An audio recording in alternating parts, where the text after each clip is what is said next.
নমস্কার, আমি VNR seeds থেকে এমডি শামসুল হক। আহ, আমরা এসেছি আজকে সুজনদার জমিতে, যিনি আমাদের একটা নকুল নামে একটা ভ্যারাইটি লাগিয়েছে। তা আশেপাশে আরও অন্যান্য কোম্পানিও লাগিয়েছে। তা কোনটা কি বেটার সেটা আমরা সুজনদার কাছে জেনে নেব, কোনটা কি ভালো লেগেছে। তো সুজনদা, আপনার নামটা, ফুল নামটা বলেন। আমার নাম সুজন, বাড়ি আমার হরিয়ারপাড়া থানার গোবিন্দপুর গ্রামে বাড়ি।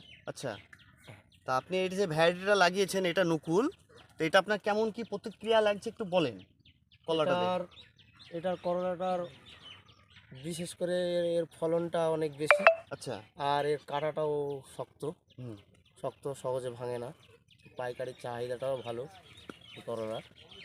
আর রোগ সহনশীল, বিশেষ করে সব থেকে বড় ব্যাপার এর রোগ সহনশীল ক্ষমতাটা বেশি। রোগ সহনশীল ক্ষমতাটা বেশি। হ্যাঁ, আচ্ছা, আপনি সহজে। তো আরও আমি অনেক লাগিয়েছি, হুম। বাকি পুরো শেষ একসাথে একসঙ্গে লাগিয়ে